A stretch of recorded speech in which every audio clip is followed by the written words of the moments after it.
സുഹൃത്തുക്കൾക്ക് നമസ്കാരം. നമസ്കാരം ഡോക്ടറെ. നമസ്കാരം. കേൾക്കുന്നുണ്ടോ? നമസ്കാരം ഡോക്ടർ. മറ്റാസക്ത രോഗികളുടെ ഒരു സുഹൃത്ത്. എന്റെ പേര് ഡോക്ടർ ഗോപാലൻ. അപ്പോ ഇന്ന് ഞാൻ പുതുമക്കാരായ ആൾക്കാരോട് ഞാൻ പറയുന്നു, ഇത് ജീവിതത്തിലേക്കുള്ള ഒരു ക്ഷണപത്രം, ഒരു ഇൻവൈറ്റേഷൻ ആണ്. ശരിക്കും പറഞ്ഞാൽ നമ്മളെപ്പോഴും ഒരു പുതുമക്കാരനെ മുൻനിർത്തി എപ്പോഴും ആൽക്കഹോളിക്സ് അനോണിമസിൽ നമ്മൾ വസ്തുതകൾ, കാര്യങ്ങൾ പറയണം. കാരണം ഇതെപ്പോഴും അവർക്കൊരു ഇൻവൈറ്റേഷനാണ്, ഒരു ക്ഷണപത്രം, ജീവിതത്തിലേക്കുള്ള ഒരു ക്ഷണപത്രം എന്ന് പറയും. അതവർക്ക് ചിലപ്പോൾ മനസ്സിലാവണമെങ്കിൽ കുറെ സമയം പിടിക്കും. പുതുമക്കാർക്ക് മാത്രമല്ല, ഇത് ഈ ആൽക്കഹോളിക്സ് അനോണിമസിന്റെ ഈ പ്രോഗ്രാം നിരന്തരം നിലനിൽപ്പിന്റെ ഒരു പ്രശ്നമാണ്. കാരണം ഒരു പതനത്തിലേക്ക് പോകാതിരിക്കാനുള്ള ഒരു മാർഗമാണ് ആൽക്കഹോളിക്സ് അനോണിമസിന്റെ പ്രോഗ്രാം, ഒരു പതനത്തിലേക്ക്.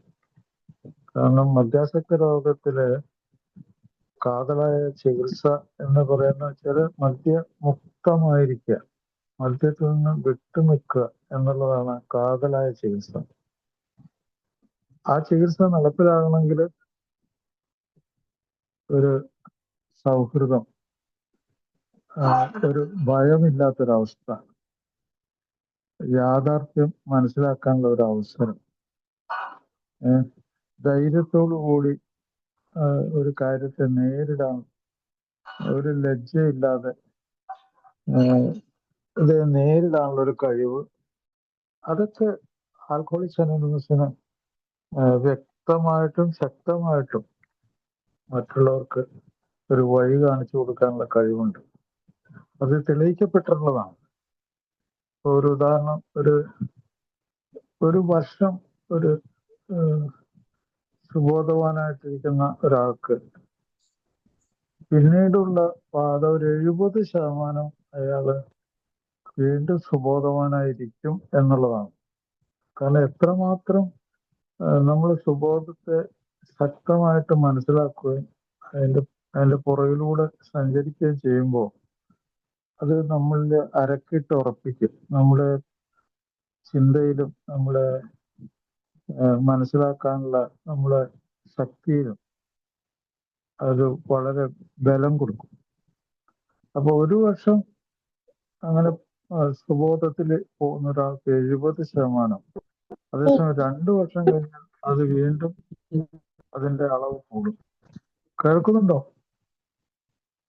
ഹലോ, കേൾക്കാം. 2 വർഷം കഴിയുമ്പോഴത്തേക്കും ആ സുബോധത്തിന്റെ അളവ് വീണ്ടും കൂടും. 3 വർഷം കഴിയുമ്പോൾ അത് വളരെ ശക്തമാകും.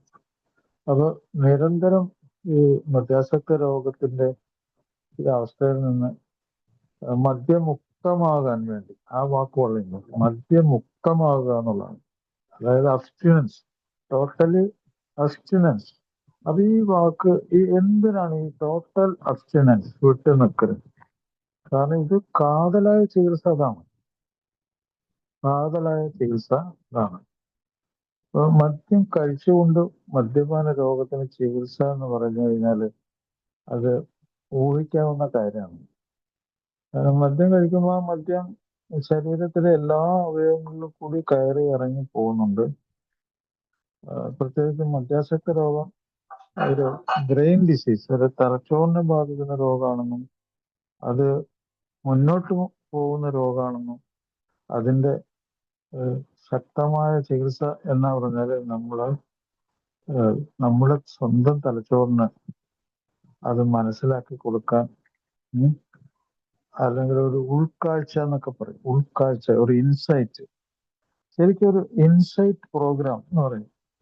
ആൽക്കഹോളിക്സ് അനോണിമസ് പോലെയുള്ള ഇൻസൈറ്റ് പ്രോഗ്രാം സ്വന്തം തലച്ചോറിന് സ്വന്തമായിട്ട് ഉൾക്കാഴ്ച തിരിച്ചു നൽകാനുള്ള പരിപാടി ശുഷ്കമാണ്. ലോകത്തിൽ തന്നെ വേറെ അത് ഇല്ലെന്ന് എനിക്ക് പറയാം. വാസ്തവത്തിൽ ലോകത്തിന് ഈ തരത്തിലുള്ള വാക്കുകളിൽ കൂടെയുള്ള ചികിത്സ സമ്പ്രദായം ലോകത്തിന് കാണിച്ചു കൊടുത്തത് ആൽക്കഹോളിക്സ് അനോണിമസ് ആണ്. ഇതിനെ പിന്തുടർന്നുകൊണ്ട് ഇതിന്റെ രീതികൾ പിന്തുടർന്നുകൊണ്ട് ലോകത്ത് എന്തെല്ലാം ഗ്രൂപ്പ് തെറാപ്പികളൊക്കെ ഉണ്ടായിട്ടുണ്ട്. എത്രയോ ഗ്രൂപ്പ് തെറാപ്പികൾ വന്നിട്ടുണ്ട്. ഇത് ശക്തമാണെന്നും ഇത് ജീവിതത്തെ തിരിച്ചു പിടിക്കുന്ന ഒരു സംഗതിയാണെന്നും തെളിയിക്കപ്പെട്ടിട്ടുണ്ട്.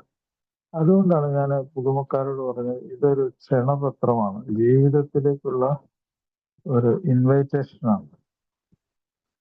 അത് ഈ ജീവിതത്തിലേക്ക് ഇൻവൈറ്റേഷൻ എന്ന് പറയാൻ കാരണം എന്താണ്? കാരണം നമ്മളെ ടോട്ടലി കംപ്ലീറ്റ് അകറ്റി നിർത്തുന്ന എന്താണ്? ഈ ചികിത്സയിൽ കയറാൻ നമ്മളെ കംപ്ലീറ്റ് അകറ്റി നിർത്തുന്ന എന്താണ്? മദ്യാസക്ത രോഗത്തെക്കുറിച്ചുള്ള അറിവില്ലായ്മയാണ്.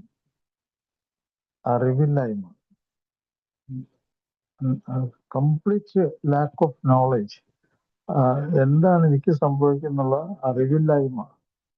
അപ്പൊ ആൽക്കഹോളിക്സ് അനോണിമസ് അറിവിന്റെ ഒരു പ്രഭവ കേന്ദ്രം. ഈ മദ്യാസക്ത രോഗത്തിന്റെ അറിവിന്റെ ഒരു കേന്ദ്രമാണത്. അറിവില്ലാതെ നമുക്ക് രക്ഷപ്പെടാനും നമുക്ക് എന്താണ് പറ്റിയത്, എന്ത് ചെയ്താലാണ് നമ്മൾ രക്ഷപ്പെടുന്നത്, അപ്പൊ അതൊക്കെ ഈ പ്രോഗ്രാമിൽ ഉടനീളം ഈ പ്രോഗ്രാമിൽ അതുണ്ട്. ഇപ്പൊ ഒരു സുഹൃത്ത് അനുഭവങ്ങൾ പങ്കുവെച്ചു, ആൽക്കഹോളിക്സ് അനോണിമസിന്റെ രീതിയിൽ അനുഭവങ്ങൾ പങ്കുവെച്ചു. അത് എത്രയോ ലളിതമാണ്, അത് മനസ്സിലാക്കാനും പിന്തുടരാനും എളുപ്പമാണ്. പക്ഷെ ആ എളുപ്പം എന്നുള്ളത് ഒരു അണ്ടർലൈൻ ചെയ്യേണ്ട വാക്കാണ്. കാരണം ഒരു മദ്യാസക്ത രോഗിയുടെ അവസ്ഥ ഇപ്പോഴത്തെ അവസ്ഥയിൽ നിന്നാണ് അടുത്ത അവസ്ഥയിലേക്ക് അയാൾ പോകുന്നത്. അതിനെ നമുക്ക് വേണമെങ്കിൽ മൈൽഡ് എന്ന് പറഞ്ഞാൽ കുറച്ചൊക്കെ സാധ്യതയുള്ള, പെട്ടെന്ന് തന്നെ ചികിത്സ കൊണ്ട് അതിൽ നിന്ന് വിട്ടുനിന്ന് രക്ഷപ്പെടാൻ പെട്ടെന്ന് തന്നെ സാധിക്കുന്ന മൈൽഡ് രോഗാവസ്ഥയായിരിക്കാം. കുറെ കഴിഞ്ഞാൽ മോഡറേറ്റ്, അത് മുന്നോട്ട് പോകുന്ന രോഗമായതുകൊണ്ട് ഒരു മോഡറേറ്റ് കുറെ കൂടി ഗുരുതരാവസ്ഥയിലായിരിക്കാം. സിവിയർ എന്ന് പറഞ്ഞാൽ അയാൾക്ക് ശരീരത്തിലെ പല അവയവങ്ങളും, തലച്ചോറ് മാത്രമല്ല മറ്റു പല അവയവങ്ങൾക്കും കേടുപറ്റിയിട്ടുണ്ട്. ആ രോഗത്തിൽ കൂടി അയാൾ മുന്നോട്ട് പോയിട്ടുണ്ട്. മരണസാധ്യത വളരെ കൂടുതലുണ്ട്. അതാണ് സിവിയർ ഡിസീസ്. അപ്പൊ മൈൽഡ്, മോഡറേറ്റ്, സിവിയർ, ഇങ്ങനെ മൂന്നായിട്ട് നോക്കുവാണെങ്കിൽ തിരിക്കാം. അപ്പോൾ ആദ്യത്തെ പ്രോഗ്രാമിൽ ഈ സുഖത്തിന്റെ തുടക്കത്തിൽ എത്തുന്ന ആളുകൾക്ക് വാസ്തവത്തിൽ അവർ മനസ്സ് വെച്ചാൽ അധികം വർഷങ്ങൾ നഷ്ടപ്പെടാതെ ജീവിതത്തിലേക്ക് പെട്ടെന്ന് തന്നെ തിരിച്ചു വരാൻ പറ്റും. ഇതൊരു മരണക്കെണിയാണ്. ഈ രോഗാവസ്ഥ ഒരു മരണക്കെണി എന്ന് ഞാൻ പറയും. കാരണം വെച്ചാൽ ഈ വാക്ക് തന്നെ ഉപയോഗിക്കുന്നതിന്റെ വിഷമിച്ചിട്ടാണ്. കാരണം ഇതൊരു മരണക്കെണി എന്ന് പറയാൻ കാരണം ഇപ്പോ ഡോക്ടർ എഡ്ഗാർ പേസ് എന്ന് പറഞ്ഞ മദ്യാസക്ത രോഗത്തെ പറ്റി വളരെ കാര്യമായിട്ട് ഗ്രന്ഥം എഴുതിയ ഒരാളാണ് എഡ്ഗാർ പേസ്. അദ്ദേഹം പറയുന്ന കുറച്ച് സംഗതികൾ ഞാൻ പറഞ്ഞുതരാം. ആൽക്കഹോൾ റിലേറ്റഡ് പ്രോബ്ലംസ് എന്നാണ് അദ്ദേഹം പറഞ്ഞത്. It is A difficult task. വളരെ ബുദ്ധിമുട്ടുള്ള ഒരു പരിപാടിയാണ് ഈ മദ്യാസക്ത രോഗത്തിൽ നിന്നും വിട്ടുനിന്ന് രക്ഷപ്പെടുക. അതിന്റെ പ്രശ്നങ്ങൾ എന്താണെന്ന് മനസ്സിലാക്കി കഴിഞ്ഞാൽ അത് പെട്ടെന്ന് പിടികിട്ടും. ഇപ്പോ മദ്യാസക്തൻ എന്ത് പറ്റുന്നു, അതിലേറ്റവും കൂടുതൽ അദ്ദേഹം ഒരു മുൻഗണന കൊടുത്ത് പറയുന്നത് ആക്സിഡന്റിൽ മരിക്കുന്നവരെ പറ്റി അറിയുന്നില്ല. അനേകം പേർ ആക്സിഡന്റിൽ മരിക്കുന്നു. ആക്രമണത്തിന്റെ ഫലമായുള്ള ഭീകരാവസ്ഥയിൽ ഇപ്പൊ തന്നെ നമ്മള് വൈകുന്നേരത്തെ ന്യൂസ് കേട്ടാലൊക്കെ അറിയാതെ ആക്രമണത്തിന്റെ ഫലമായിട്ടുള്ള മരണങ്ങൾ, അറസ്റ്റുകൾ, ജയിലിൽ പോകൽ, അതുപോലെ മദ്യം കഴിച്ചിട്ട് മോശം കാലാവസ്ഥയിൽ ഉള്ള പെട്ടെന്നുള്ള മരണങ്ങൾ, പിന്മാറ്റ ലക്ഷണത്തിലുള്ള മരണങ്ങൾ, മറ്റ് ഇതുമായിട്ട് ബന്ധപ്പെട്ടുള്ള ശാരീരിക രോഗങ്ങൾ, സിറോസിസ്, പാൻക്രിയാസിന്റെ അസുഖം, വിളർച്ച ബാധിച്ച്, അതുപോലെ ജോലി ചെയ്യാനുള്ള കപ്പാസിറ്റി ഇല്ലാതെ, ദാരിദ്ര്യം, മാൽന്യൂട്രീഷൻ, സുഹൃത്തുക്കളില്ലാതെ ഉള്ള അവസ്ഥ, നല്ല സുഹൃത്തുക്കൾ ഉപേക്ഷിച്ച് കളയുന്ന അവസ്ഥ, കുടുംബമില്ലാത്ത അവസ്ഥ, ജോലിയില്ലാത്ത അവസ്ഥ, ഇതൊക്കെയാണ് ഒരു മദ്യാസക്തന് നഷ്ടപ്പെടുന്നത്. അയാളുടെ കുടുംബത്തിന് നഷ്ടപ്പെടുന്നത് അയാളുടെ വിവാഹ ബന്ധം വേർപെടല്, കുട്ടികളെ കുട്ടികളോടുള്ള സമീപനം വളരെ മോശം, അതുപോലെ ഭാര്യയോടുള്ള സമീപനം മോശം, മാനസിക രോഗങ്ങൾ, പ്രത്യേകിച്ചും വിഷാദ രോഗവും ഉത്കണ്ഠയും. അപ്പോ ഗർഭിണി ആകുന്ന ഒരു അവസ്ഥയിൽ ഭാര്യ മദ്യപിക്കുന്ന ആളാണെങ്കിൽ ആ മദ്യപാനം കൊണ്ട് ജനിക്കാൻ പോകുന്ന കുട്ടിക്ക് പൂർണ്ണമായിട്ടും മാനസിക വൈകല്യം വരും. കുട്ടികളെ ഉപേക്ഷിക്കൽ, കുട്ടികളുടെ കാര്യം നോക്കാതിരിക്കുക, അവരെ ഉപേക്ഷിക്കൽ, അവരുടെ വിദ്യാഭ്യാസം പോവുക, അവരുടെ വളർച്ച, വികാസം, വിദ്യാഭ്യാസം ഒക്കെ നശിക്കുക, അവര് സ്കൂളിൽ നിന്നും വിടുതൽ ആയിട്ട് വീട്ടിലിരിക്കേണ്ടി വരിക, അവര് കുറ്റകൃത്യങ്ങളിൽ ഏർപ്പെട്ട് അങ്ങനെയുള്ള ദുർഗുണ പാഠശാലയിൽ വരെ എത്തുക, അവർ ദാരിദ്ര്യം അനുഭവിക്കുക. ഇതാണ് അവരുടെ കുടുംബത്തിന്റെ, അദ്ദേഹം പറഞ്ഞ സീരിയസ് ആയിട്ടുള്ള അവസ്ഥകളാണ്. അതുപോലെ ഒരു സമുദായത്തിന്, ഒരു സമൂഹത്തിന് ഒരു മദ്യാസക്തൻ ഉണ്ടാക്കുന്നത്, ഒരു വണ്ടി ഓടിച്ചാൽ, മദ്യം കഴിച്ചിട്ടൊരു വണ്ടി ഓടിച്ചാൽ അയാൾ ഉണ്ടാക്കുന്ന ആക്സിഡന്റുകൾ, അയാൾ വസ്തുവകകൾ നശിപ്പിക്കുന്നത്, അയാൾ മൂലം ഉണ്ടാക്കുന്ന വയലൻസ്, ക്രിമിനാലിറ്റി, അയാൾ ഒരു ഫാക്ടറിയിൽ ജോലി ചെയ്യുകയാണെങ്കിൽ അവിടെ ഉണ്ടാക്കുന്ന കുഴപ്പങ്ങൾ, അയാൾ വരുത്തി തീർക്കുന്ന സാമ്പത്തിക നഷ്ടങ്ങൾ, ആരോഗ്യത്തിനുള്ള, അതുപോലെ ക്ഷേമത്തിനും നിയമത്തിന്റെ നടത്തിപ്പിനും അയാൾ മൂലം വരുന്ന നഷ്ടങ്ങൾ, അതുപോലെ ഏറ്റവും കൂടുതൽ സാമർഥ്യം വേണ്ട ജോലി, അത് സാമർഥ്യമില്ലാത്ത രീതിയിൽ അയാൾ ചെയ്തിട്ട് അതുമൂലം ഉണ്ടാകുന്ന മരണങ്ങൾ, വളരെ സൂക്ഷ്മതയുള്ള ജോലികൾ മദ്യം കഴിച്ച് അയാൾ ചെയ്യുന്നത് മൂലമുള്ള തകരാറുകൾ. ഈ പറഞ്ഞ കാര്യങ്ങൾ എത്രയോ ഗൗരവമുള്ള കാര്യങ്ങളാണ്. ഒരു പുതുമക്കാരനാണെങ്കിൽ വാസ്തവത്തില് അയാൾ എങ്ങനെയാണ്, അയാൾക്ക് അത് വിശ്വസിക്കാൻ സാധിക്കില്ല താനൊരു മദ്യാസക്തനാണ്. താൻ എല്ലാവരെ പോലും കുളിക്കുന്നു, എല്ലാവരെ പോലും പെരുമാറുന്നു, എനിക്കൊരു പ്രശ്നമില്ല എന്നാണ് അയാൾ വിചാരിക്കുന്നത്. പക്ഷെ ഇത് വളരുന്ന രോഗമാണെന്നും, ഇത് എങ്ങനെയാണ് വളരുന്നതെന്നും, എങ്ങനെയാണ് സ്വഭാവം അയാളിൽ വളർന്ന് മുന്നോട്ട് പോകുന്നത്, ഈ രോഗത്തിന്റെ സ്വഭാവം, അത് അയാൾക്ക് അറിയണമെങ്കിൽ ഈ ഡോക്ടർ ജെലിനിക്കിന്റെ ചാർട്ട്, ഡോക്ടർ ജെലിനിക്ക് ആദ്യമായിട്ട് ലോകത്തിന് പറഞ്ഞു കൊടുത്തത് മദ്യാസക്തി വളർന്നു വരുന്ന രോഗമാണ്, സ്വഭാവ രോഗമാണ്, മാനസിക രോഗമാണ്. അത് അദ്ദേഹം അനേകായിരം മദ്യാസക്തരുടെ സ്വഭാവം തുടക്കം മുതൽ പഠിച്ച് മനസ്സിലാക്കി അത് എഴുതി വെച്ച്, അങ്ങനെ ആ ഓരോ ഘട്ടവും ഘട്ടം ഘട്ടമായിട്ട് അയാൾ രോഗത്തിലേക്ക് പോകുന്നതും ഒരിക്കലും പിന്നെ രോഗത്തിൽ നിന്ന് തിരിച്ചു വരാൻ പറ്റാത്ത അവസ്ഥയിലേക്ക് എത്തിച്ചേരുന്നതും ഒക്കെ വളരെ സ്പഷ്ടമായിട്ട് പറഞ്ഞിട്ടുണ്ട്. അത് പുതുമക്കാർ കേൾക്കുവാണെങ്കിൽ അവർക്ക് മനസ്സിലാവും. അവര് കുടിച്ച് എല്ലാവരും പുതുമക്കാരായിട്ട് തന്നെയാണ് വരുന്നത്. അത് പലപ്പോഴും വല്ലപ്പോഴും ഒരു ആശ്വാസത്തിനുള്ള കണക്കിലാണ് കുടി തുടങ്ങിയത്. അത് മിക്കപ്പോഴും ഒരു ആശ്വാസമായിട്ട് മാറി, അത് മദ്യത്തിന്റെ അളവ് കൂട്ടാൻ പ്രേരിപ്പിച്ചു. പിന്നീട് ഓർമ്മക്കേടുകൾ വന്നു, പെട്ടെന്നുള്ള ഓർമ്മക്കേടുകൾ, കുളിച്ച് ഇരുന്ന സ്ഥലത്ത് കുളിച്ച് ബോധം കെട്ട് വീണ് പിന്നത്തെ കാര്യങ്ങളൊന്നും ഓർമ്മയില്ലാത്ത രീതിയിലായി. അതുപോലെ കുടിച്ചിട്ട് അഥവാ വണ്ടി ഓടിക്കുകയാണെങ്കിൽ എവിടെയാണ് വീടെന്ന് ലൊക്കേറ്റ് ചെയ്യാൻ പറ്റാതെ വണ്ടി ഇങ്ങനെ കറക്കിക്കൊണ്ട് നടക്കുക. ഉം. ഭാഗ്യത്തിന് മാത്രം അപകടം ഇല്ലാതെ രക്ഷപ്പെട്ട അങ്ങനെ എത്രയോ ആളുകളുണ്ട്. വണ്ടി സ്റ്റിയറിങ്ങും ഒക്കെ കിട്ടിക്കഴിഞ്ഞാൽ ഉടനെ തന്നെ വണ്ടി തിരിച്ചുകൊണ്ട് നടക്കണം. പക്ഷെ പെട്ടെന്നുള്ള മാരകമായ ഓർമ്മക്കേടിൽ വീട് ലൊക്കേറ്റ് ചെയ്യാൻ പറ്റും. അപ്പൊ അതൊരു ഭീകരമായ അവസ്ഥയാണ്. പിന്നെ വഞ്ചനാത്മകമായിട്ടുള്ളൊരു കുടി, അതായത് ഒളിച്ചു വെക്കുക, മദ്യം ഒളിച്ചു വെക്കുക, നോണ പറയുക. അത് മദ്യം ഇല്ലാതെ ഇന്നത്തെ ദിവസം എനിക്ക് ഉറങ്ങാൻ പറ്റില്ല, ഇന്നത്തെ ദിവസം കഴിയാൻ പറ്റില്ല എന്നുള്ള ചിന്ത. അതുകൊണ്ട് മദ്യം തീർത്തും അവിടെ ഇല്ലാതിരിക്കുന്ന അവസ്ഥ. അങ്ങനെ അതിനെപ്പറ്റി വളരെ കെയർ ചെയ്ത് മദ്യം എപ്പോഴും കരുതി വെക്കുക.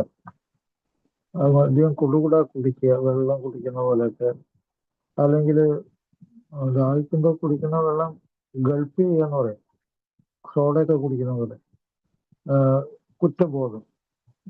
മദ്യത്തെ കുറിച്ച് ആരെങ്കിലും സംസാരിക്കുന്നത് ദേഷ്യം ഉണ്ടാക്കും. ആരോ പറഞ്ഞ പോലെ ശ്രീനിവാസൻ മറ്റേ നമ്മളെ സന്ദേശം സിനിമയിൽ പറയുന്നില്ലേ, പോളണ്ടിനെ പറ്റി നീ ഒരു വാക്കും മിണ്ടരുത് എന്ന് പറയുന്നത്. അതുപോലത്തെ ഒരു തമാശയാണ്. അയാൾ ഏറ്റവും കൂടുതൽ കുടിക്കുന്ന മദ്യത്തെ പറ്റി സംസാരിച്ചു കഴിഞ്ഞാൽ മദ്യത്തെ കുറിച്ച് നീ ഒരു വാക്ക് മിണ്ടരുത് എന്നൊക്കെ പറയുന്ന തമാശ. ദേഷ്യം. അത് ആലോചിക്കുമ്പോ തന്നെ അതുപോലെ ഈ ബ്ലാക്ക് ഔട്ട്, ഈ ഓർമ്മക്കേട് കൂടിക്കൂടി വരും. നിയന്ത്രണം നഷ്ടപ്പെടും, കയ്യിൽ നിന്ന് നിയന്ത്രണം കംപ്ലീറ്റ് പോകും.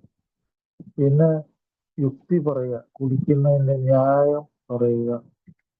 ആരെങ്കിലും ഒരു സുഹൃത്ത് ഒന്ന് ഫോൺ ചെയ്താൽ അപ്പോൾ പുറകെ ഓടുക, താൻ വലിയ സംഭവമാണെന്ന് തന്നെ എപ്പോഴും പൊക്കിക്കാണിക്കുക.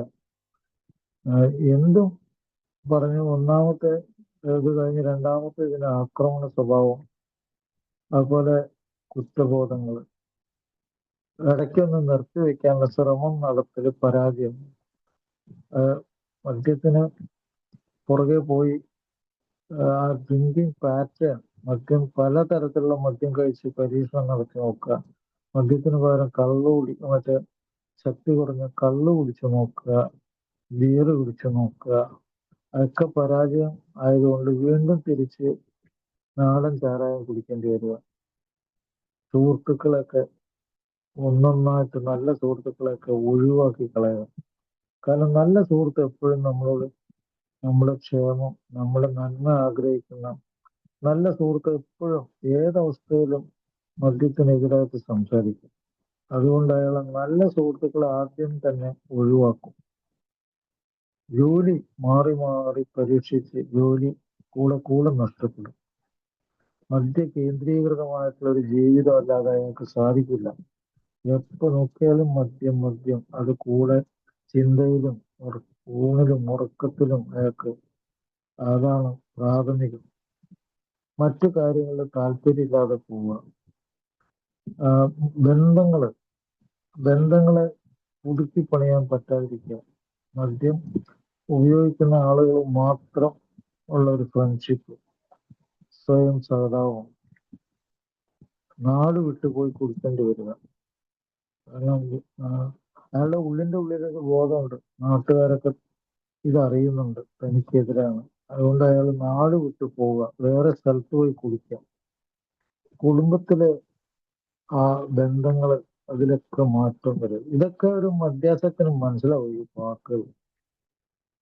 എപ്പോഴും ഒരു വെറുപ്പ്, അകാരണമായ വെറുപ്പിന്റെ ഒരു ഭാണ്ഡക്കെട്ടുമായിട്ട് അയാൾ ജീവിക്കേണ്ടി വരും. എന്നിരുന്നാലും ശരി, എങ്ങനെയെങ്കിലും യാചിച്ചിട്ടാണെങ്കിലും മദ്യം കുടിക്കുന്ന പരിപാടി നിലനിർത്തുക. അത് എന്തെങ്കിലും ഒരു ഭക്ഷണം കഴിക്കുക, ഒരു പോഷകാംശം ഇല്ലാത്ത എന്തെങ്കിലും ഒരു ഭക്ഷണം കഴിച്ച് ജീവിക്കുക. അതിൽ കൂടി ഒത്തിരി അസുഖങ്ങൾ വരിക, പകർച്ചവ്യാധികൾ വരിക, ആശുപത്രി കിടക്കേണ്ടി വരിക. അപ്പൊ ഈ ആശുപത്രി കിടക്കുമ്പോൾ വരുന്ന ഒരു മാറ്റം എപ്പോഴും എല്ലാവരും അറിഞ്ഞിരിക്കുന്നു. പല ആളുകളും ആശുപത്രിയിൽ ഇങ്ങനെ വളരെ ക്ഷീണിച്ചും വളരെ അവശതയിലും ജോലി ചെയ്യാനൊന്നും പറ്റാത്ത ഒരവസ്ഥയിൽ കിടക്കുമ്പോഴാണ് അയാള് മനസ്സിലാക്കുന്നത് ഈ ലൈംഗികമായിട്ടുള്ള ഉത്തേജനം നഷ്ടപ്പെട്ടിട്ടുണ്ട്. അത് അപ്പോഴാണ് ഒരു പുതിയ വെളിവ് പോലെ, ഒരു വെളിച്ചം പോലെ അയാൾക്ക് മനസ്സിലാകുന്നത് ലൈംഗിക ആസക്തി നഷ്ടപ്പെട്ടു, ഉദാഹരണ ശക്തിയൊക്കെ പോയി. ഇത് അയാൾക്ക് വെളിപാട് ഉണ്ടാകുമ്പോൾ തന്നെ അയാളുടെ ആദ്യത്തെ ചിന്ത ഭാര്യയെക്കുറിച്ചുള്ള സംശയമാണ്. ഭാര്യയ്ക്ക് ജാരനുണ്ട്, ഇനി എനിക്ക് ശക്തിയില്ല, എനിക്ക് കഴിവില്ല, അങ്ങനെ പുതിയൊരു രോഗത്തിലേക്ക്. അതിന് ഇംഗ്ലീഷിൽ ഓതല്ലോ സിൻഡ്രോം എന്ന് പറയും. ഓതല്ലോ സ്വന്തം ഭാര്യയായിട്ടുള്ള ഡെസ്റ്റിമോണെ എപ്പോഴും സംശയത്തിലായിരുന്നു. ഈ സംശയ രോഗത്തില് ഭാര്യയെ കൊന്ന കുറെ ആൾക്കാരൊക്കെ ഉണ്ട്. ഇത് ഭയങ്കര രോഗമാണത്. ആൽക്കഹോളിക് ജലസി എന്നൊക്കെ പറയും. Alcoholic jealousy, alcoholic jealousy, jealousy of sex ആണോ, ലൈംഗികമായിട്ടുള്ള സംശയമാണത്. അത് ഭീകരമായിട്ടുള്ള ഒരവസ്ഥയാണ്. ഭാര്യ കൊലപാതകം അതിന്റെ പ്രധാന ഒരു കാരണം തന്നെയാണ്.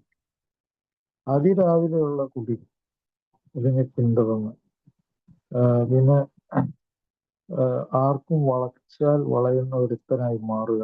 മദ്യം വെച്ച് നീട്ടിയാൽ ആർക്കും അടിമയാക്കാനും വളയ്ക്കാനും പറ്റിയ ഒരാളായിട്ട്, ഒരു സംഭവമായിട്ട് മാറുക. അത് പോലീസ് സ്റ്റേഷനിലാണെങ്കിലും, പ്രമാണിമാരുടെ അടുത്താണെങ്കിലും, പണക്കാരുടെ അടുത്താണെങ്കിലും, കൊട്ടേഷൻ സംഘത്തിൽ പോകാനാണെങ്കിലും, അങ്ങനെ എല്ലാ തരത്തിലുള്ള നല്ല കാര്യങ്ങളും ഡിറ്റീരിയേറ്റ്, നിലം പതിക്കുക, ചിന്തകൾ വിപുലമാകുന്നു. ഭ്രാന്ത്, മദ്യാസക്തി മൂലമുള്ള ഭ്രാന്ത്, മായയായിട്ടുള്ള കേൾവികൾ, ചെവിയിൽ സംസാരം, മരിച്ചുപോയവരെ കാണുക, അതുപോലെ കറ പറ്റിയ കുടിച്ച് റോട്ടിൽ കിടക്കുക, ദിവസങ്ങളോളം അലഞ്ഞിരിഞ്ഞ് നടക്കുക, താടിയും മുടിയൊക്കെ നീട്ടി, മദ്യം കിട്ടാത്ത അവസ്ഥയിൽ അതിനോട് സാമ്യമുള്ള ഏതെങ്കിലും സാധനം കിട്ടുവാണെങ്കിൽ കുടിക്കാം. ഷേവിങ് ലോഷനാണ്, ഈവൻ പെട്രോൾ വരെ കുടിച്ചു പോയിട്ടുണ്ട്. അങ്ങനത്തെ ഒരവസ്ഥ പല ആളുകൾക്കും. മദ്യത്തിന്റെ ഉയർന്ന അളവിൽ കൂടി വേണം എങ്കില് സമാധാനമുള്ളെന്നുള്ള അവസ്ഥയൊക്കെ മാറി എന്തും എപ്പോഴും എങ്ങനെയും കിട്ടിയാൽ കുടിക്കാം. അകാരണമായ ഭയങ്കര ഭയം, വിറയല്, ശരീരവും മനസ്സും മന്ദീഭവിച്ച് ചലിക്കാൻ പോലും കഴിയില്ല. മദ്യം ഒരു ഒഴിയ ബാധ. ദൈവമേ എന്നെ രക്ഷിക്കൂ, എങ്ങനെയെങ്കിലും എവിടെയെങ്കിലും ദൈവമുണ്ടെങ്കിൽ എന്നെ രക്ഷിക്കൂ. മദ്യാസക്തൻ പരാജയം സമ്മതിക്കുന്ന ഒരവസ്ഥ. അപ്പോഴും ചിലപ്പോൾ ഒരാൾ പറ്റി കേട്ടിട്ടില്ലെങ്കിൽ അയാളുടെ അവസ്ഥ ഒന്ന് ആലോചിച്ച് നോക്കാം. ഇപ്പോൾ പല ആൾക്കാരും ഇപ്പോൾ ആൽക്കോളിക്സ് അനോണിമസിൽ വരുന്നുണ്ട്. അവര് ഞാനീ പറഞ്ഞ അവസ്ഥകളിലൊക്കെ തുടക്കത്തിലെ തന്നെ വന്ന എത്രയോ ആൾക്കാരുണ്ട്. ഒരാള് എൻ്റെ അടുത്ത് ചികിത്സിക്കാൻ വന്ന ഒരാള്, ഞാൻ അയാളുടെ ഹിസ്റ്ററി എടുത്തപ്പോൾ അയാളുടെ രോഗചരിത്രം എടുത്ത് 36 വർഷം അയാൾ ആലോചിച്ചുകൊണ്ട് നടക്കുകയാണ് മദ്യാസക്ത രോഗത്തെക്കുറിച്ചും അതിൽ നിന്ന് കരകയറുന്നതിനെ പറ്റി. 36 വർഷം അയാളാണ് ഇങ്ങനെ തലപോഞ്ഞ് ആലോചിച്ചുകൊണ്ട് നടക്കുക. അപ്പോ മദ്യാസക്ത രോഗത്തിന് ചികിത്സയിൽ കയറാനായിട്ട് ഭയങ്കര ബുദ്ധിമുട്ടാണ്. അപ്പൊ അത്രമാത്രം മദ്യം അയാളെ അങ്ങോട്ട് പിടിച്ചു വലിക്കുന്നുണ്ട്. ഞാൻ നേരത്തെ പറഞ്ഞല്ലോ, ഇത് തലച്ചോറിന്റെ സൂക്കേടാണ്. ഈ തലച്ചോറിന് തന്നെ കുറെ കാര്യങ്ങൾ ഉത്പാദിപ്പിക്കും. ഒരാൾക്ക് ജീവിക്കേണ്ട കാര്യത്തിൽ തലച്ചോറ് അയാളെ എങ്ങനെ സഹായിക്കുന്നത് മദ്യം കഴിക്കാൻ? ആദ്യം അതിന്റെ ഇലക്ട്രിക്കൽ സർക്യൂട്ടിന് കേടുപറ്റും. ഈ മദ്യം ചെല്ലുമ്പോൾ ആ തലച്ചോറിലൊരു ഇലക്ട്രിക്കൽ സർക്യൂട്ടിലാണ് തലച്ചോറ് പ്രവർത്തിക്കുന്നത്. ആ സർക്യൂട്ട് കുഴപ്പമാവും. സർക്യൂട്ട് കുഴപ്പമായി കഴിഞ്ഞാൽ എന്താണ് സംഭവിക്കുന്നത്?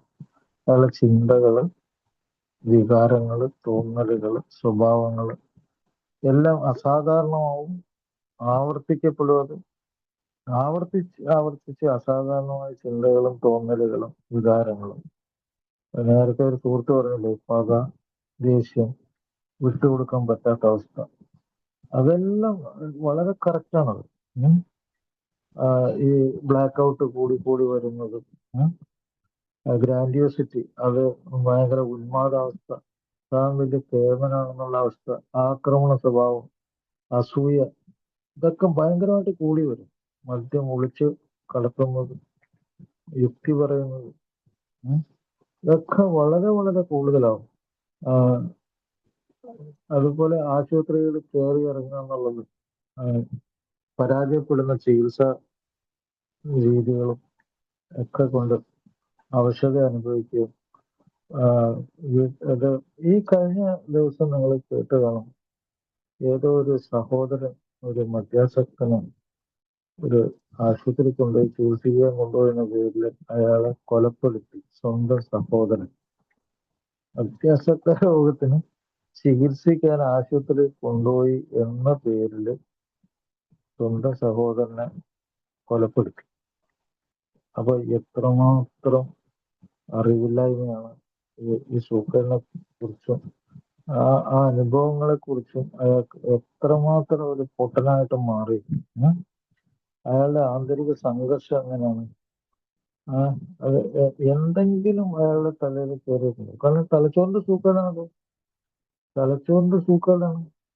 അതുകൊണ്ട് തന്നെ സാമൂഹ്യ വിരുദ്ധത, ആന്റി സോഷ്യൽ പേഴ്സണാലിറ്റി ഡിസോർഡർ, സാമൂഹ്യ വിരുദ്ധ സ്വഭാവം,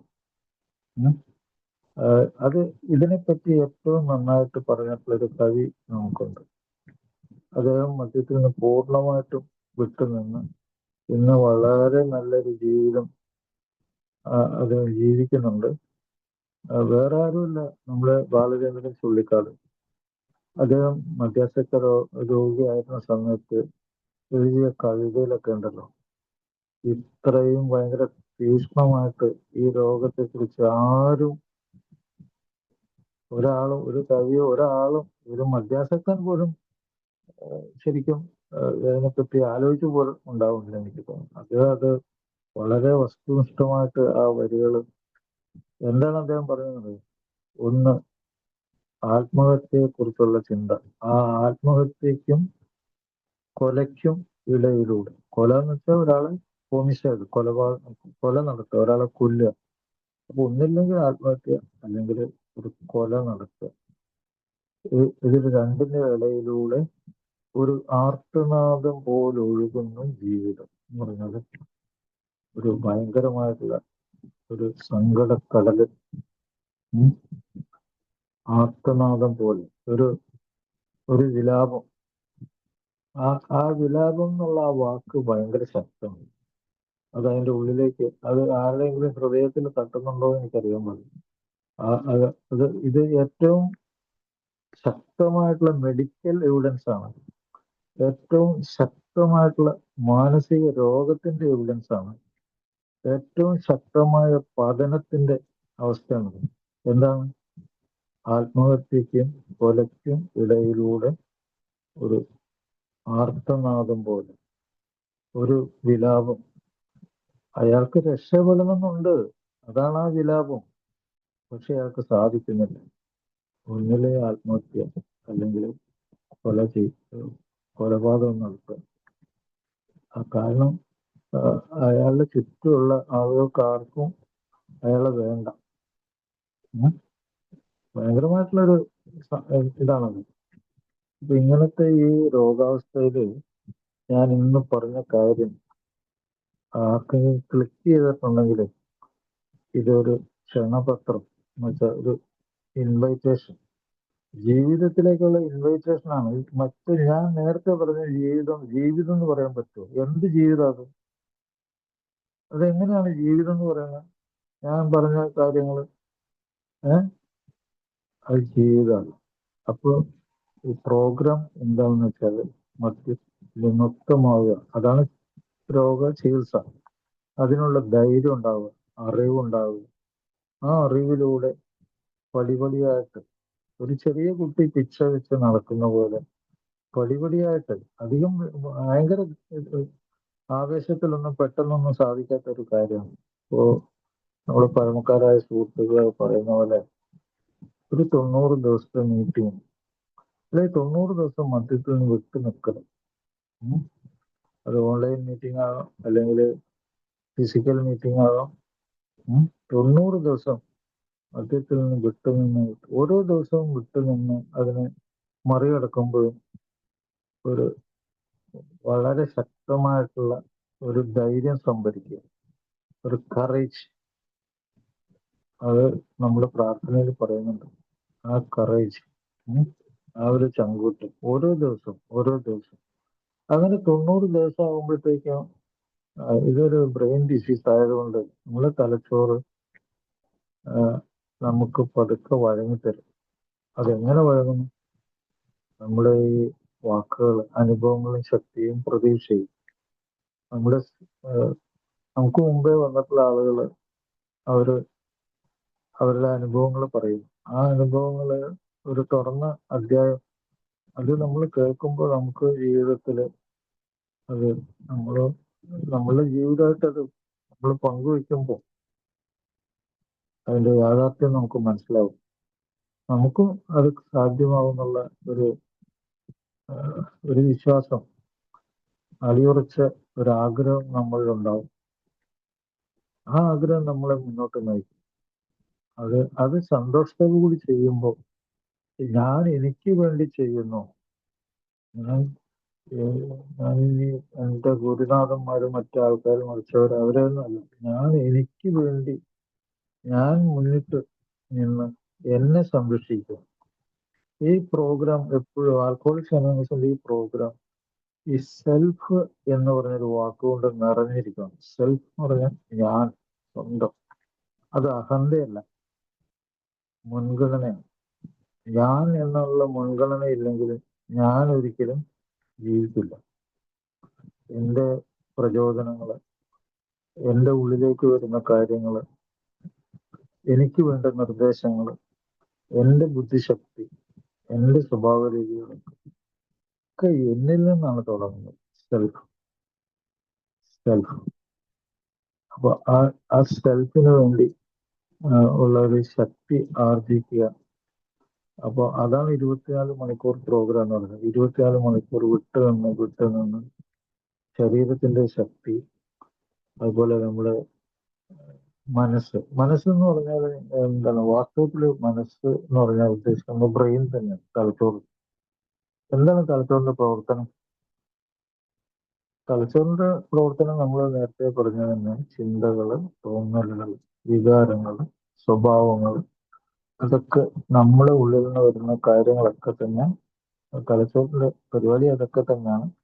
അതുകൂടാതെ തലച്ചോറ് നമ്മുടെ ശരീരത്തിന്റെ കംപ്ലീറ്റ് കൺട്രോൾ ഏറ്റെടുത്തിട്ടുണ്ട്. അത് നമ്മൾ മറന്നു പോകുന്ന കാര്യമാണ്. കംപ്ലീറ്റ് നിയന്ത്രണം അത് ഏറ്റെടുത്തിട്ടുണ്ട്. അവയവങ്ങളുടെ നിയന്ത്രണം,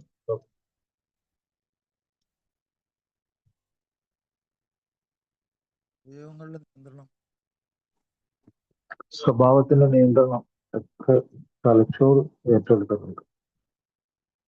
അപ്പൊ അതെല്ലാം നമ്മൾ അറിയാതെ തന്നെ നടക്കും. ഇപ്പൊ ഒരു ഉദാഹരണം പറയാം. കേന്ദ്ര നാഡീവ്യൂഹം എന്ന് പറഞ്ഞാൽ നമ്മുടെ തലച്ചോറാണ്. Central nervous system, brain, spinal cord എന്ന് പറയും. അത് എവിടുന്നാണ്? നമ്മുടെ തലച്ചോറിലെ സന്ദേശങ്ങൾ എത്തും. ഈ സന്ദേശം എവിടുന്ന വരുന്നത്? സന്ദേശം പുറത്തുനിന്ന്, ലോകത്തുനിന്ന് വരുന്നതാണ്. ഏതൊക്കെ രീതിയിൽ? നമ്മുടെ കാഴ്ച, കേൾവി, ഗന്ധം, രുചി, അതുപോലെ സ്പർശനം, സ്പന്ദനം, ചൂട്, തണുപ്പ്, എല്ലാം സന്ദേശങ്ങളാണ്. ശരീരത്തിന്റെ അവസ്ഥകൾ. അത് നമുക്ക് ഈ ശരീരത്തിന്റെ അവസ്ഥയും ഈ ലോകവും നമ്മുടെ ഉള്ളിലേക്ക് കയറി വരുന്ന ഇതിൽ കൂടിയാണ്. എന്തിനാണ്? അങ്ങനെ ഒരു ലോകം കയറി വന്ന് ആ ലോകത്തെ കുറിച്ച് റെക്കോർഡ് ഉണ്ടാക്കി ആ റെക്കോർഡ് തലച്ചോറിൽ ഓർമ്മയായിട്ട് സൂക്ഷിച്ചു വെക്കുന്നു. നമ്മൾ ഈ മൊബൈലിലെ മെമ്മറി പോലെ അത് സൂക്ഷിച്ചു വെച്ചിട്ടുണ്ട് അവിടെ. ആ മെമ്മറിയിൽ കൂടിയാണ് നമ്മൾ ജീവിക്കുന്നത്. തലച്ചോറ് സൂക്ഷിച്ചു വെക്കുന്ന മെമ്മറി. അപ്പൊ നമുക്ക് ഒരു ലോകമുണ്ട്, അവിടെ ചെയ്യാൻ ഒത്തിരി കാര്യങ്ങളുണ്ട്. ഇത് ഓർമ്മപ്പെടുത്തി തരുന്നത് നമ്മുടെ ബ്രെയിനാണ്. ആ ബ്രെയിനാണ്, അതിന്റെ കടക്കലാണ് കത്തി വയ്ക്കുന്നത് പരിപാടി. അതിന്റെ ഉള്ളിൽ കൂടി ഈ സാധനം കടത്തിവിട്ട് അതിന്റെ ഉള്ളിലുള്ള ഇലക്ട്രിക്കൽ കണക്ഷനൊക്കെ തകർത്ത് മാനസിക രോഗിയാവുന്നതും സ്വഭാവ വൈകല്യങ്ങൾ ഉണ്ടാകുന്നതും ഒക്കെ അതിൻ്റെ ഉള്ളിലാണ്. കൊലപാതകം നടക്കുന്നതും മരിക്കാൻ പോകുന്നതും ഒക്കെ അതിൻ്റെ ഉള്ളിൽ തന്നെയാണ്. അപ്പൊ അങ്ങനത്തെ ഭീകരമായ ഒരു രോഗത്തിന് നിർത്തി വെക്കാത്ത ഒരു കലാപരിപാടി നടക്കില്ല. അതാണ് അത് ഏറ്റവും സയന്റിഫിക് ആയിട്ട് നടത്തുന്ന ഒരു ഇടം ആൽക്കഹോളിക് അനോണിമസ് ആണ്. അവിടെയാണ് ആ ഇൻഫർമേഷൻ കിട്ടുള്ളൂ ഒരു മദ്യാസക്തന്. മറ്റുള്ള സ്ഥലത്തൊക്കെ അവന്റെ കൂട്ടുകാരുടെ അടുത്തൊന്നും അവൻ പുറത്തുള്ള സ്ഥലത്തൊന്നും അവൻ എവിടെയൊക്കെ പോയോ അവിടെയൊക്കെ കിട്ടുന്ന ഉപദേശങ്ങൾ അവനെ കൊല്ലാനുള്ള ഉപദേശങ്ങളാണ്. എന്താണ്? നീ അല്പം ഇതാക്കിക്കോ, കുഴപ്പമില്ലടാ, നീ അല്പം പൂശിക്കോ എന്നൊക്കെയാണ്. ഇന്നസെന്റിന്റെ ഭാഷയൊക്കെയാണ് എടുക്കുന്നത്.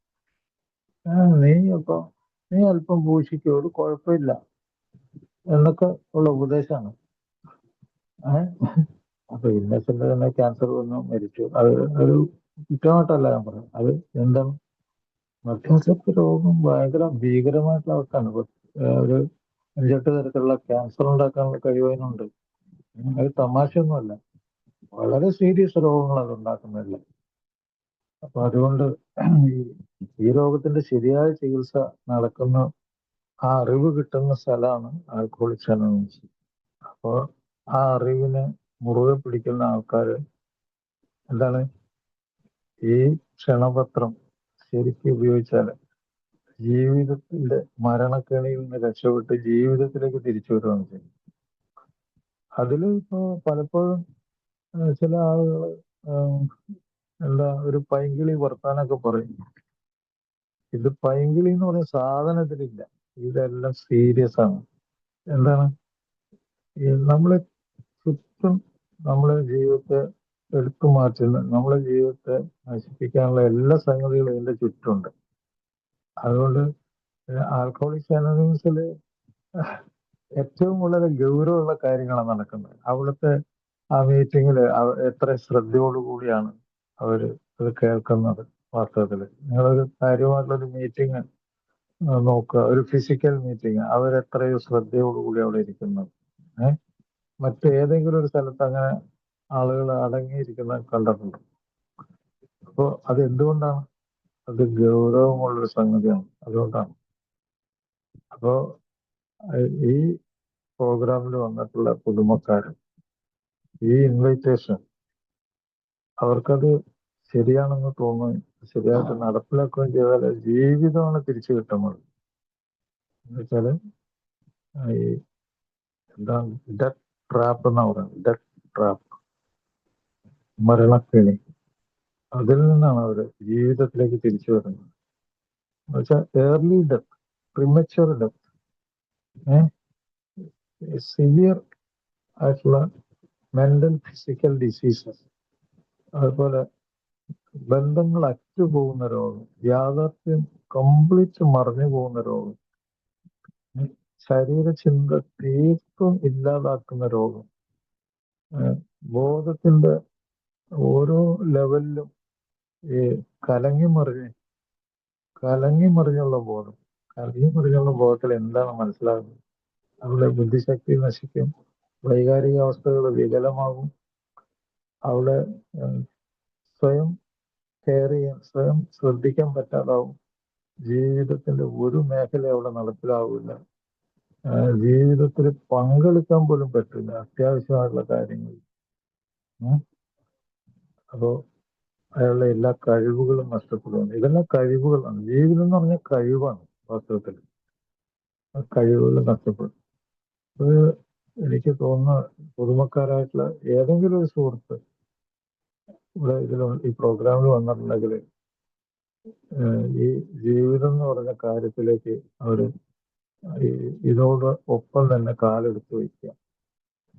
മറ്റൊന്നും ജീവിതമല്ല. മദ്യത്തിനുള്ളിലുള്ള ജീവിതമേ അല്ല.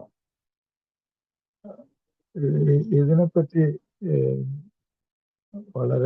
വളരെ വർഷങ്ങൾക്ക് മുമ്പ്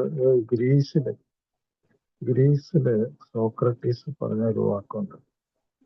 ഗ്രീസാണ് വാസ്തവത്തിൽ നമ്മളെ ഈ ശാസ്ത്രവും നമ്മളെ ഉയർന്ന ചിന്തകളും നമ്മളെ അറിവിനെ സ്നേഹിക്കണമെന്നും ആദരിക്കണമെന്നും ഒക്കെ പറഞ്ഞത് ഗ്രീക്കുകാരാണ്.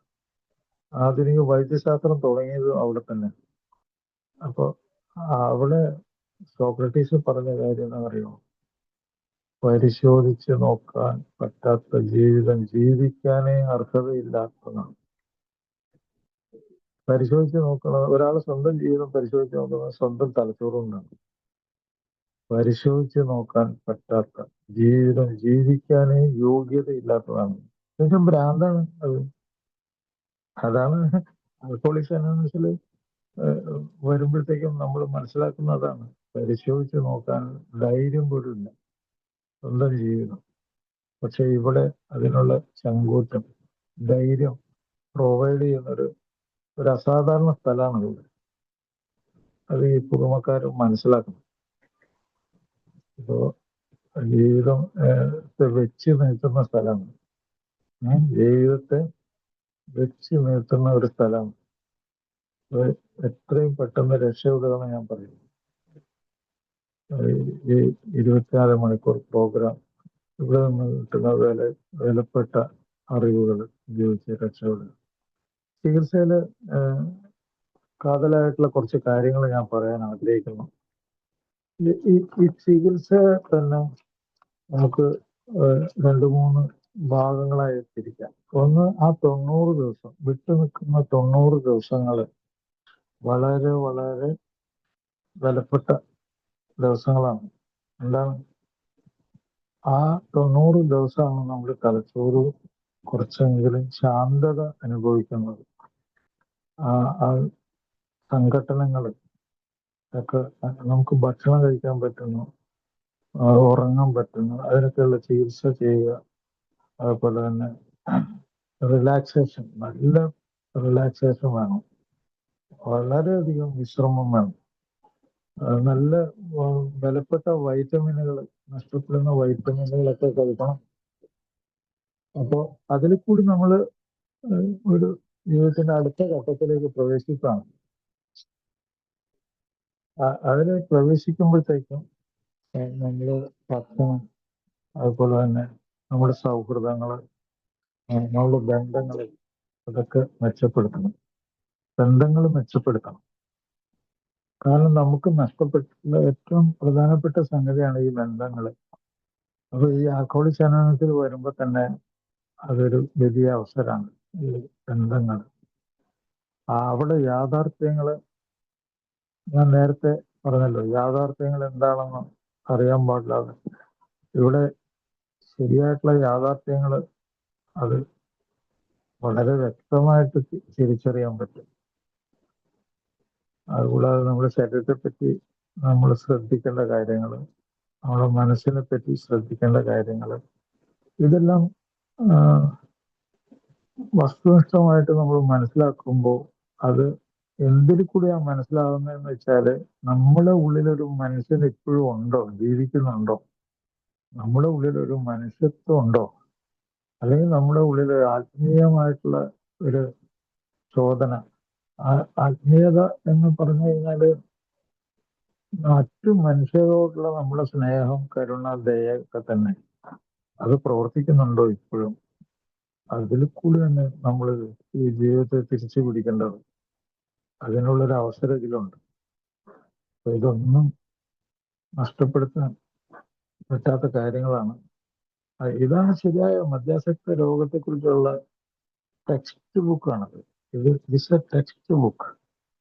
അതുകൊണ്ട് ഞാൻ പറയുന്ന ഈ പ്രോഗ്രാമിൽ കയറുക, ജീവിക്കുക, ജീവിതത്തിന്റെ ഏറ്റവും പ്രധാനപ്പെട്ട കാര്യങ്ങൾ സെൽഫ് ഹെൽപ്പാണ്. നമ്മൾ സ്വന്തം സഹായിക്കുക.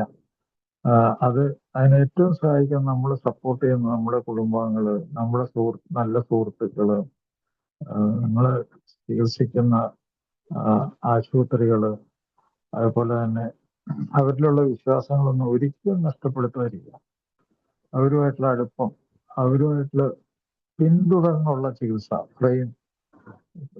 പിന്തുടരുക വളരെ ഇമ്പോർട്ടൻ്റ് ആണ്. പിന്തുടരുക.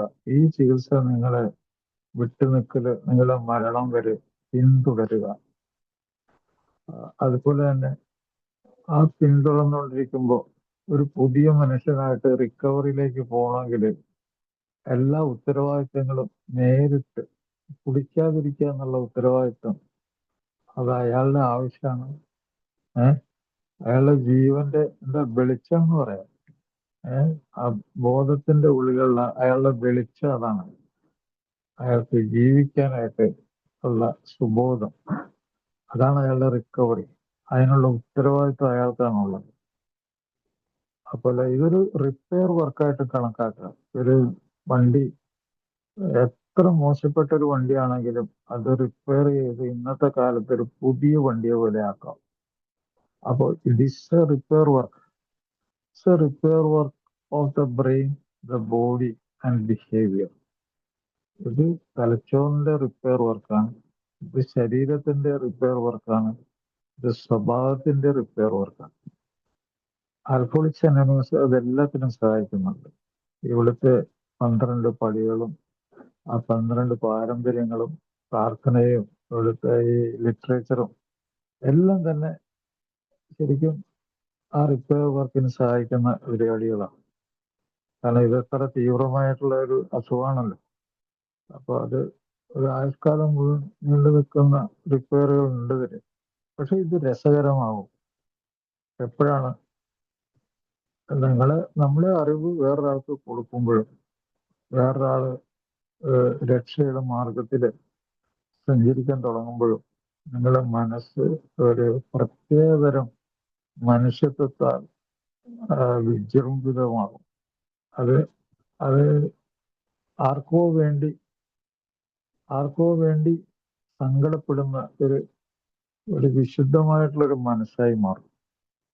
അങ്ങനത്തെ ഒരു മനസ്സ് വന്നു കഴിഞ്ഞാൽ തന്നെ എത്രയോ രക്ഷപ്പെട്ടു. ഒരിക്കൽ കൂടി ഈ പ്രോഗ്രാമിൽ വന്ന എല്ലാ സുഹൃത്തുക്കൾക്കും നമസ്കാരം.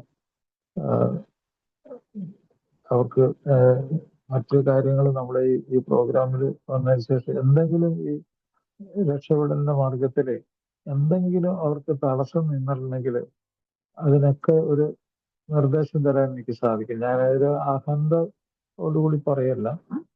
ഇതിന് സാധ്യമാകുന്നത് നമ്മുടെ ഈ പ്രോഗ്രാം തന്നെയാണ്. ഈ പ്രോഗ്രാമാണ്. ഈ പ്രോഗ്രാമിലെ സുബോധ ജീവിതം, ആ സുബോധ ജീവിതം എന്നുള്ള ആ അടിസ്ഥാന സംഗതി അത് മുന്നോട്ട് പോകുമ്പോൾ അത് സാധ്യമാകും. അത് എല്ലാവരും ആ സുബോധ ജീവിതം എന്നുള്ള ആ ലിറ്ററേച്ചർ വായിക്കണം. അതിൽ കുറച്ച് ചികിത്സയുടെ ഭാഗമാകാൻ പറ്റിയ കുറെ കാര്യങ്ങളുണ്ട്. നമ്മൾ എങ്ങനെ ശരീരത്തെ നോക്കണം, എങ്ങനെ മനസ്സിനെ നോക്കണം, എങ്ങനെ നമ്മളെ തന്നെ ശ്രദ്ധിക്കണം, ഈ കാര്യങ്ങളൊക്കെ നല്ല ഭംഗിയായിട്ട് പറയുന്നുണ്ട് സുബോധ ജീവിതത്തിൽ. അപ്പൊ ആ ലിറ്ററേച്ചർ വായിക്കണം. 12 പടികളിൽ ഒരു 5 പടിയെങ്കിലും, 5-6 പടികൾ, എല്ലാ പടികളും വളരെ വളരെ ശക്തമാണെങ്കിലും അതിന് നമ്മളെ റിലാക്സ് ആകാതിരിക്കാൻ പറ്റിയ പടികൾ, മധ്യാസക്ത രോഗത്തെക്കുറിച്ച് ഇപ്പോഴും സംശയമുള്ളവർക്ക് ഉറച്ച് അടിത്തറയിടേണ്ട പടികൾ, മനസ്സിനെ വേദനിപ്പിക്കുന്ന പ്രശ്നങ്ങളുള്ള ആളുകൾക്ക് 8-ാം പടി, അത് വളരെ ശക്തമാണ് 8-ാം പടി. അതുപോലെ തന്നെ ബന്ധങ്ങളിൽ കുഴപ്പമുള്ള ആളുകൾക്ക് ആ 8-ാം പടി വളരെ ഇമ്പോർട്ടൻ്റ് ആണ്. അതുപോലെ 10 പടി, 12-ാം പടി, ഇതെല്ലാം നമ്മളിലുള്ള മനുഷ്യരെ നമ്മൾ അന്വേഷിക്കുകയും മാറ്റിമറിക്കുകയും ചെയ്യുന്ന പടികളാണ്. അപ്പോൾ അതിന് ഓരോ പടികളും നമ്മുടെ ഉള്ളിൽ പ്രവർത്തിക്കുമ്പോൾ നമ്മൾ സ്വയം വ്യാഖ്യാനിക്കും. ആ പടികളൊക്കെ നമ്മളുടെ ഭാഷയിലും നമ്മുടെ അറിവും ഉപയോഗിച്ച് സ്വന്തം വ്യാഖ്യാനം. അതാണ് മധ്യാസക്ത രോഗത്തെക്കുറിച്ചുള്ള ആൽക്കഹോളിക്സ് അനോണിമസിന്റെ ഈ പ്രോഗ്രാമിന്റെ ഏറ്റവും ഭയങ്കര ആകർഷിക്കുന്ന ഘടകം. നമ്മൾ മനസ്സിലാക്കുന്ന കാര്യങ്ങൾ നമുക്ക് സ്വന്തമായിട്ട് വ്യാഖ്യാനിക്കാനും അറിവിനെ സ്നേഹിക്കാനും അതിലൂടെ സഞ്ചരിക്കാനും അങ്ങനെയുള്ളൊരു ആനന്ദത്തിൽ ജീവിക്കാനും പറ്റുന്ന ഒരു പരിപാടി കൂടിയാണ് ആൽക്കഹോളിക്സ് അനോണിമസ്.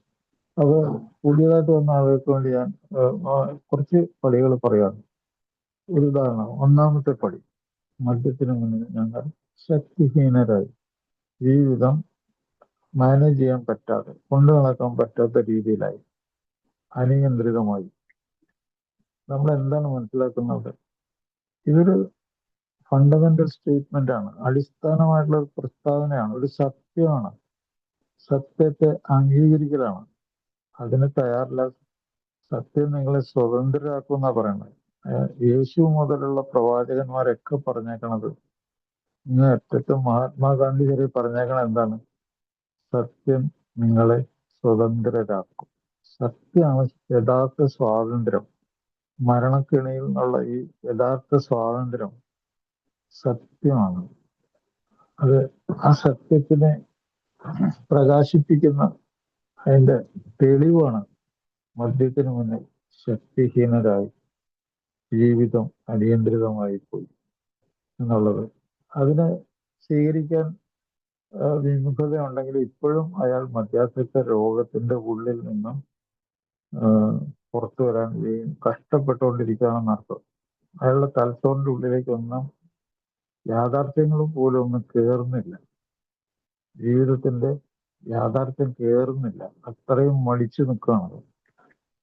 അതുപോലെ അയാളുടെ അഹന്ത എത്രയുണ്ടോ ആ അഹന്തയ്ക്ക് ഒന്ന് താഴ്ത്തി കിട്ടാൻ ഇങ്ങനെ അഹന്ത എന്ന് പറഞ്ഞൊരു ബലൂൺ പോലെ ഇങ്ങനെ വെറുതെ കുറച്ച് കാറ്റ് കയറ്റി വിട്ടാല് വീർത്തു വരുന്നത്, ഒരു ചെറിയ സൂചി കൊണ്ട് പൊട്ടിപ്പോകുന്നതായിട്ടുള്ള ഒരു സാധനമാണ് അഹന്ത. അപ്പൊ ആ തള്ളല് അത്ര ഉള്ളു. അപ്പോ അതിനയാൾക്ക് ഏറെ സഹായിക്കുന്നത് തന്നേക്കാൾ വലിയ ഒരു ശക്തിയിലുള്ള വിശ്വാസമാണ്. എന്ത് കാര്യത്തിനും തെളിവുണ്ട്. അങ്ങനെ വലിയ ശക്തി ലോകത്ത് അയാളെക്കാൾ വലിയ ശക്തികളുണ്ടെന്നും അയാൾക്ക് ഉറച്ചു വിശ്വസിക്കാൻ പറ്റുന്ന ശക്തികൾ പുറമേ ഉണ്ട്. അപ്പൊ അതിന്റെ കീഴിലാണ് നമ്മൾ. അപ്പൊ അങ്ങനെ അഹങ്കരിക്കാനായിട്ട് ഒന്നും തന്നെ ഇല്ല എന്നുള്ള യാഥാർത്ഥ്യം. അത് മധ്യാസത്തില് ഏറ്റവും വലിയ സംഭവമാണ്. അമിത സന്തോഷത്തിലുള്ള ഈ അഹന്ത. അതൊരു ബഫൂൺ കളിയാണ്, ഒരു ബുദ്ധിയില്ലാത്ത ഒരു കളി തന്നെയാണത്. പക്ഷെ നാലാമത്തെ പടി അതിന് വലിയൊരു മരുന്ന് പോലുമാണ്. അതിസൂക്ഷ്മതയോടെയും ഭയം കൂടാതെയും ധാർമ്മിക നിലവാരത്തെ വിലയിരുത്തും. സത്യത്തിനെതിരായിട്ട് നിന്നാൽ എന്താണ് സംഭവിക്കുന്നത്? സൂക്ഷ്മത നഷ്ടപ്പെടും. അതിസൂക്ഷ്മത സത്യത്തിന്റെ ഉള്ളിൽ നടക്കുന്ന ഒരു കാര്യമാണ്. ആ സത്യമില്ലെങ്കിൽ, സത്യമില്ലാത്ത സ്ഥലത്ത് നുണകൾ നിറഞ്ഞു നിൽക്കുന്ന സ്ഥലത്ത് ഭയം വരും. എല്ലാ നല്ല കാര്യങ്ങളും ഈ സത്യത്തിലും ഈ ഭയമില്ലായ്മയിലും കൂടിയാണ് നടപ്പിലാവുന്നത്. അപ്പൊ എത്ര ഭംഗിയാണ് ആ നാലാമത്തെ പടി, അതിസൂക്ഷ്മത. നുണ പറയാതിരിക്കാൻ, സത്യത്തിന് വിട്ട് ഒന്നും കളിക്കാതിരിക്കാനുള്ള അതിസൂക്ഷ്മതയോടെയും ഭയം കൂടാതെയും ധാർമ്മിക നിലവാരത്തെ വിലയിരുത്തി, അവനവനെ തന്നെ വിലയിരുത്തി. അഞ്ചാമത്തെ പടി, അയാൾക്ക് ഈ ലോകമായിട്ടുള്ള എല്ലാ ബന്ധങ്ങളും ആ 3 കാര്യങ്ങളിൽ അയാൾക്ക് ബോധ്യപ്പെടുത്തി കൊടുക്കും. ഒന്ന്, അയാൾ വിശ്വസിക്കുന്ന വലിയ ശക്തിയും, അയാൾക്ക് ഈ ലോകത്ത് ഒരു സുഹൃത്തെങ്കിലും ഇല്ലെങ്കിൽ അയാളൊരു മനുഷ്യനാവില്ല. അപ്പൊ ആ ഒരു സുഹൃത്തിനോടും അയാളുടെ ജീവിതത്തെ പങ്കുവെക്കണം, മനസ്സിലാക്കണം. അഞ്ചാമത്തെ പടി. അതുപോലെ 8ാമത്തെ പടിയിൽ പറയുന്നുണ്ട്, അയാൾ ഉപദ്രവിച്ചിട്ടുള്ള ആളുകളുടെ ഒരു പട്ടിക തയ്യാറാക്കി പരിഹാരം ചെയ്യാൻ തയ്യാറായി. അത് ഏറ്റവും വലിയ ഒരു മാനസിക സമ്മർദ്ദം കുറയ്ക്കും, സ്നേഹം റീഎസ്റ്റാബ്ലിഷ് ചെയ്യും. അത് തിരിച്ചു കിട്ടുന്ന ഒരു പരിപാടിയാണത്. 12ാമത്തെ പടി എല്ലാവർക്കും അറിയാവുന്നതാണ്. ഈ നടപടികൾ കിട്ടിയ ആത്മീയ പ്രചോദനം. ഈ നടപടികൾ ചെയ്യുമ്പോൾ ആത്മീയ പ്രചോദനം കിട്ടിയില്ലെങ്കിൽ റിക്കവറി എത്രയോ അകലെയാണ്. ഒരു ആത്മീയ പ്രചോദനം ഇല്ലാതെ ഇത് മുമ്പോട്ട് പോവില്ല. അപ്പൊ അതാണ് ഞാൻ പറഞ്ഞില്ലേ, ഈ പ്രോഗ്രാമിനെ ഏറ്റവും വിശുദ്ധമാക്കുന്നത് ആ 12ാമത്തെ പടിയാണ്. അപ്പൊ ഒരിക്കൽ കൂടി ഈ പ്രോഗ്രാമിൽ സംസാരിക്കാൻ, എന്നെ കേൾക്കാനും എത്തിയ എല്ലാ സുഹൃത്തുക്കളോടും നന്ദി പറഞ്ഞുകൊണ്ട് നിർത്തുന്നു. Thank you. താങ്ക് യു ഡോക്ടറെ, താങ്ക് യു. ഞങ്ങളോടൊപ്പം ഇത്രയും സമയം